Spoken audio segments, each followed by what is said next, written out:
இன்னைக்கு நம்ம Bleach 1000 year blood வாரோட 10th எபிசோட் தான் பார்க்க போறோம். எபிசோட ஓப்பனிங்ல நம்மளோட கென்பாச்சி உனோஹானாவும் சண்டை போட்டுட்டு இருப்பாங்களா. அப்படி சண்டை போடும்போது கென்பாச்சிக்கு என்ன நான் நிறைய தடவை மயங்கி போன மாதிரியான ஃபீல் வந்து இருக்குது, பட் இருந்தாலுமே நான் தொடர்ந்து சண்டை போட்டுட்டு இருக்கிறேனே அப்படின்னு சொல்லிட்டு உனோஹானாவோட பிளேட வந்து நம்ம கென்பாச்சி அந்த இடத்துல தடுத்துக்கிட்டு மட்டும் தான் இருப்பான். அவனால திருப்பி கவுண்டர் அட்டாக் எதுவுமே வந்து யூஸ் பண்ண முடியாது. இன்னும் சொல்ல போனா உனோஹானா நம்ம கென்பாச்சியை வந்து பயங்கரமா ஃபோர்ஸ் பண்ணிக்கிட்டு இருக்காங்க. அவனை வந்து புஷ் பண்ணிட்டு இருக்காங்க அவனோட லிமிட்டுக்கு. அப்படியே கட் பண்ணி ஒரு பிளாஷ்பேக் போடுறாங்க. ஒரு பல 100 ஆண்டுகளுக்கு முன்பாக நம்ம உனோஹானா அந்த டைம்ல ஸ்குவாட் 11ஓட ஒரு கேப்டனா இருந்து இருப்பாங்களா. அவங்க அசிஸ்டன்ட் அவங்களோட லூட்டனன்ட் கூட சுத்திட்டு இருக்கும்போது அவங்களுக்கு ஏத்த மாதிரியான ஒரு எதிரி வந்து கிடைக்காதங்காட்டி அவங்களுக்கு பயங்கரமா போர் அடிச்சு சண்டை மேல அந்த ஒரு இன்ட்ரெஸ்டே இல்லாம வேற எந்த ஒரு எதிரி வந்து எனக்கு சண்டை மேல இருக்கிற திருப்பி அதே ஆர்வத்தை வந்து கொண்டு வருவாங்க அப்படின்னு அவங்க வெயிட் பண்ணிட்டு இருப்பாங்களா. அந்த டைம்ல அவங்களோட லூட்டனன்ட் வந்துட்டு இந்த ஒரு டிஸ்ட்ரிக்ட்லயுமே உங்களுக்கு ஏத்த மாதிரியான யாருமே கிடைக்கல, நீங்க தேவையில்லாம இங்க இருக்கிற சோல்ஸ் வந்து கொலை பண்ணிட்டு இருக்கிறீங்க அப்படின்னு சொல்லும்போது சைல திரும்பி பார்த்தேன். அந்த இடத்துல அப்படியே ஒரு மலை மாதிரி அப்படியே ஏகப்பட்ட பேரை வந்து அப்படியே கொண்டு கூச்சி வச்சிருந்திருப்பாங்க. ஆனா இதை நான் பண்ணலையே அப்படின்னு உனோஹானா சொல்லுவாங்களா. பார்த்தா அது மேல ஏறி நின்னுட்டு நம்ம கென்பாச்சி சின்ன பையனா வருவான். அண்ட் கென்பாச்சி உனோஹானாவை பார்த்தோன்னே டைரக்டா அட்டாக் பண்ண போயிருந்திருக்க. அப்பதான் அவங்களோட செஸ்ட்ல அந்த ஒரு மார்க் வந்து அவன் போட்டிருந்திருப்பான். ரொம்ப வருஷமா சண்டை மேல போர் அடிச்சு போன உனோஹானாக்கு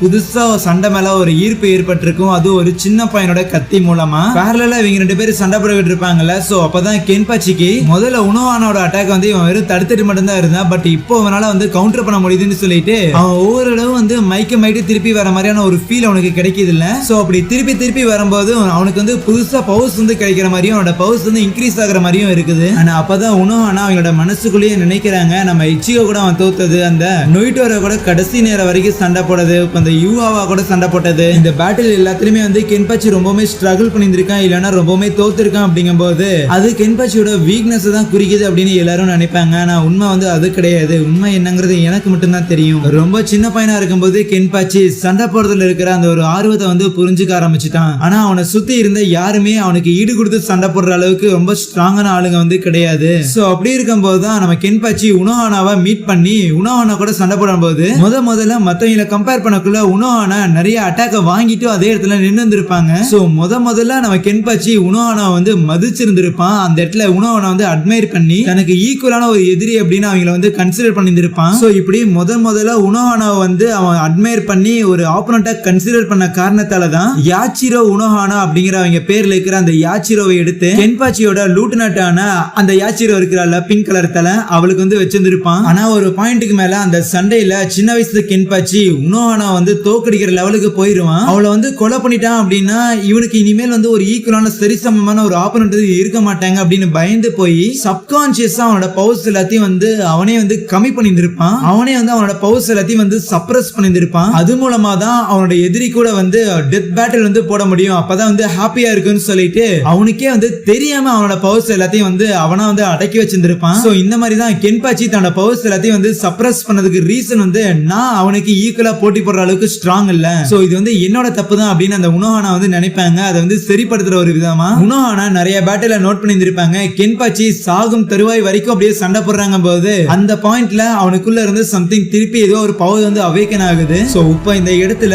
100 தடவையோ 1000 தடவையோ அவனை வந்து கொலை பண்ணி திருப்பி அவனை ஹீல் பண்ணியாது அவனுக்குள்ள அவன் சப்ரஸ் பண்ணி வச்சு அவன் அடக்கி வச்சு அந்த பவர் எல்லாத்தையும் வந்து வெளிக்கொண்டு வரணும்னு சொல்லிதான் அந்த உனோஹானா இப்போ இந்த இடத்துல நம்ம கென்பாச்சியை வந்து அட்டாக் பண்ணிக்கிட்டு இருக்காங்க. கென்பாச்சி அடிக்கடி மயக்கமாகற மாதிரி இருக்குதுன்னு சொல்றான்ல. சோ அந்த எல்லா டைமுமே உனோஹானா ஆக்சுவலி அவனை வந்து கொலை பண்ணிருப்பாங்க. ஆப்வியஸ்லி இந்த ஒரு சண்டை மூலமா கென்பாச்சியும் ஸ்ட்ராங் ஆயிட்டு உனோஹானாவோட செஸ்ட்ல ஒரு கோடை வந்து போட்டு விட்டுறானா. அவங்களும் அப்படியே ஓரமா வந்துட்டு ஆமா நான் எதுக்கு தேவையில்லாம இந்த மெடிசன் எல்லாம் கத்து வச்சிருக்கேன்னு நினைக்கிறேன்னு சொல்லி அவங்களோட ஊண்டை வந்து அப்படியே ஹீல் பண்ணுவாங்க. சோ இதுக்குதான் கத்துந்திருக்காங்க போல எல்லா காயத்தையும் சரிப்படுத்திட்டு திருப்பி சண்டைக்கு இறங்குறதுக்கு. ஓகே இனிமேல் குழந்தை விளையாட்டு எல்லாம் முடிஞ்சது, ஆக்சுவல் பேட்டில்ல இறங்கலாமான்னு சொல்லி நம்ம கேப்டன் உனோஹானா அவங்களோட பான்காயான மினாசுகியை ரிலீஸ் பண்ண அந்த இடமே வந்து ஒரு மாதிரி ரத்த கிளறியா இருக்குது. அதுக்குள்ள திருப்பி மாத்தி 2 பேரும் சண்டை போட்டு இருக்கும்போது நம்ம கென்பாச்சிக்கு அவனோட உடம்பே வந்து உருகிற மாதிரியான ஒரு ஃபீல் வந்து கிடைக்குதா. ஆனா முதல்ல அதை பத்தி நினைச்சாலுமே எகைன் அதுதான் இருக்கல இங்க ஃபன்னான ஒரு பார்ட்னு சொல்லி உள்ள இறங்கி பயங்கரமா அப்படியே அவங்களை வந்து அடின்னு அடிச்சு உனோஹானா போட்டு பயங்கரமா டேமேஜ் பண்ணிக்கிட்டு இருக்கான். கூடவே ரொம்ப நாளா நான் மறந்து போன ஒரு விஷயம் பேட்டில் சண்டை போடுறது வந்து எனக்கு ரொம்ப பிடிக்கும்னு சொல்லி அந்த இடத்துல வந்து அடின்னு அடிச்சுக்கிட்டு இருக்கேன். ஈவன் நம்ம உனோஹானா இருக்கிறாங்கல்ல அவங்களுமே கமான் உனக்கு சண்டை பிடிக்கும்னு எனக்கும் தெரியும். ஈவன் அந்த ஒரு ஃபேக்ட் உனக்கு தெரியறதுக்கு முன்னாடியே எனக்கு வந்து தெரிய ஆரம்பிச்சிச்சு. நீ கடைசி வரைக்கும் சண்டை போடுற அந்த ஒரு பேட்டில வந்து நீட்டு கொண்டு போகணும் அப்படிங்கிறங்காட்டி உன்னோட பவர் வந்து சப்ரஸ் பண்ணி வச்ச. ஆனா அதே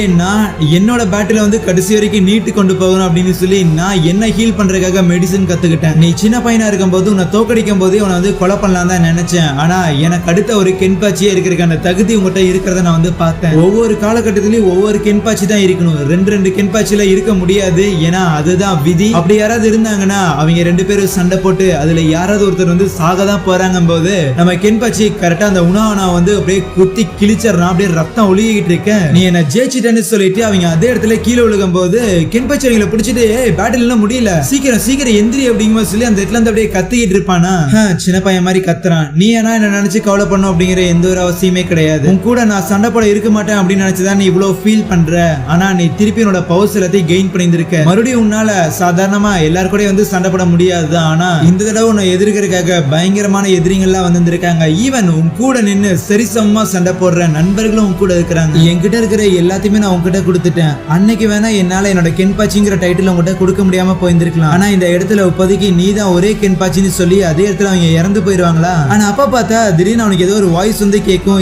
யார் இது ஒளிஞ்சுக்கிறது, வெளியே வாங்கன்னு கேட்க நான் ஒன்னும் ஒளிஞ்சுக்கிட்டு இல்ல, முதல்ல இருந்தே உன்னை வந்து நான் தான் பாத்துக்கிட்டு இருக்கிறேன் அப்படின்னு ஒரு வாய்ஸ் கேட்கும். கென்பாச்சியோட ஸ்வாட் தான். ஆக்சுவலி ஒரு விஷயத்த சொல்ல மறந்துட்டேன். அந்த உனோஹானாவோட பான்காய் இருக்குதுல்ல, அது வந்து ஆசிட். சோ அதனால தான் நம்ம கென்பாச்சி வந்து ஒரு மாதிரி உருகுற மாதிரி இருக்குன்னு சொல்லி இருந்திருப்பான்ல, அதுக்கு ரீசன் அதான். அதுக்கப்புறம் முன்ன இருந்ததோட பயங்கர ஸ்ட்ராங்கா நம்ம கென்பாச்சி அந்த இடத்தை விட்டு வெளியே கிளம்ப இப்ப அப்படியே நம்ம ஹீரோவையும் ரெஞ்சியும் காட்டுறாங்க. பார்த்தா அந்த ஒட்சு அப்படிங்கிற ஒருத்தனை மீட் பண்றதுக்காக போயிருந்திருப்பாங்களா. அங்க போனா அந்த ஒட்சு பயங்கர டிஜே பார்ட்டி அப்படின்னு சொல்லி பயங்கரமா ஃபன் பண்ணிட்டு இருப்பாங்க. நிறைய லேடிஸ்ல இருப்பாங்க. நம்ம ஹீரோவும் ரெஞ்சியும் அதெல்லாம் சாதாரண இல்யூஷனா இருக்குன்னு சொல்லிட்டு அவங்ககிட்ட போய் ட்ரைனிங் குடியா அப்படிலாம் சொல்லி கேட்கும் போது தலைகீழ நின்று கேளுப்பா அப்படிமானா எல்லாம் என் விதி நினைச்சுக்கிட்டு ரெண்டு பேரும் தலைகீழ நின்னுட்டு சொல்லி கொடுங்க அப்படின்னு கேட்கும் போது அவன் போட்டோ எடுத்துக்கிட்டு அங்க இருக்கிற பொண்ணுகிட்ட காட்டி சிரிச்சுக்கிட்டு இருப்பானா. அப்ப யாரும் அவனோட தலையிலே முதிக்கிறாங்க. அது யாருன்னா அவனோட அசிஸ்டன்ட்ல ஒரு பொண்ணா தான் இருப்பான். அதுக்கப்புறம் சரி வந்த வேலையை பார்ப்போம் அப்படின்னு சொல்லிட்டு நம்ம ஹீரோவை ட்ரைனிங் எடுக்கிறதுக்காக ஒரு இடத்துக்கு வந்து கூட்டிட்டு போறாங்க. ஈவன் ரெஞ்சியும் அங்க ஒரு சின்ன ஹட்டு மாதிரி இருக்குமா, இதுக்குள்ள போங்கன்னு சொல்லும் போது கால் எடுத்து வச்சு அது பெரிய குழியா இருக்கு, உள்ள விழுந்துருவானுங்க. டே என்னடா பண்ணி வச்சிருக்கேன்னு கத்திட்டு இருக்கும் போது அப்ப அந்த ஒட்ஸு இங்க வரும்போது நீங்க ஒரு விஷயத்த நோட் பண்ணீங்களா, என்ன தவிர வேற எந்த ஒரு சோல் ரீப்பரும் இங்க இல்லன்னு சொல்ல என்னடா வளர்றன்னு கேட்கும் போது அப்பதான் இங்க இருந்த பொண்ணுங்க அப்ப கூட இருக்கிற பக்கத்துல ஒரு பொண்ணு அவனு சொல்லி எல்லாருமே வந்து ஜான் பாக்டோ தானாமா. இவன் தான் அவங்க எல்லாருமே வந்து உருவாக்கி இருந்திருக்கான். அது மட்டும் இல்லாம ரெஞ்சி அண்ட் நம்ம ஹீரோ அவங்க ரெண்டு பேரோட ஜான் பாக்டோ எடுத்து சும்மா அப்படியே அடிப்பான். ரெண்டுமே உடஞ்சு போயிரும் சல்லியா. என்னடா உங்களோட ஜான் பாக்டோக்கு நீங்க அன்பெல்லாம் காட்டுறதுல போல அசால்ட்டா ஒஞ்சு போயிடுச்சு. நீங்க உங்க ஜான் பாக்டோக்கு மரியாதையும் அன்பும் தராதங்காட்டி தான் அதுவும் அங்க இருக்கிற ஜான் பாக்டோல அவங்க மேல கடுப்புல இருக்குன்னு சொல்லுவானா. பார்த்தா அந்த இடத்துல ஏதோ நிறைய பேர் இருக்கிற மாதிரி எல்லாம் தெரியும். பேசிக்கா பார்த்தா இந்த சோல் அகாடமி இருக்குதுல, அங்க இருக்கிற சோல் ரீப்பர்ஸ்க்கு அசாவுச்சி அப்படின்னு சொல்லி, அதாவது ட்ரைனிங் இருக்கு அந்த ஸ்டூடெண்ட்ஸ்க்கு அசாவுச்சி அப்படின்னு சொல்லிட்டு பேசிக்கான ஒரு ஸ்வாட் வந்து கொடுப்பாங்க, ஒரு ஜான் பாக்டோவை. அதுக்கப்புறம் அந்த ஒரு ஸ்வாட் அவங்க வந்து கூடவே வச்சுக்கிட்டு அவங்களோட பர்சனாலிட்டிக்கு ஏத்த மாதிரியான அந்த ஒரு ஸ்வாட ஒரு ஜான் பாக்டோவை மாத்துவாங்க. அப்படி சோல் சொசைட்டில புழக்கமாகிட்டு இருக்கிற எல்லா ஜான் பாக்டோவையும் வந்து கிரியேட் பண்ணது யாருன்னு பார்த்தா அது இவனா தான் இருப்பான். சோ அதனால தான் இவனை வந்து ஜான் பாக்டோ கடவுள்னு சொல்லுவாங்களாமா.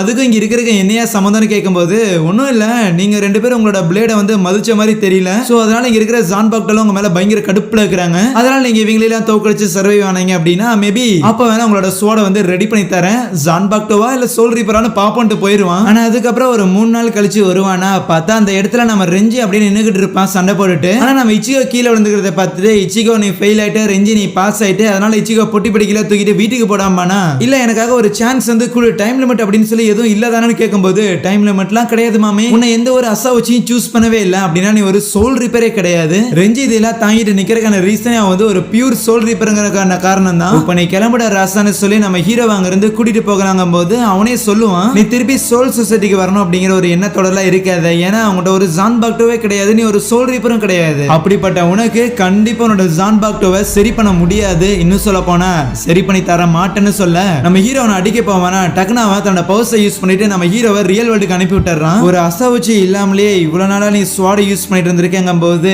அதுக்கு பின்னாடி உள்ள ரீசனை நீ முதல்லயே புரிஞ்சிருக்கணும். போய் ரொம்ப வருஷத்துக்கு முன்னாடி அந்த ஒரு ரீசன் என்னங்கறத போய் கண்டுபிடி. அப்படி உன்னால கண்டுபிடிக்க முடியலனாலும் அதை பத்தி எனக்கு ஒரு கவலை இல்லைன்னு சொல்ல நம்ம ஹீரோ அவனோட வீட்டு முன்னாடி வந்து நிற்கும் போது அங்கே இந்த ஒரு எபிசோடே முடிக்கிறாங்க. Soya thank you.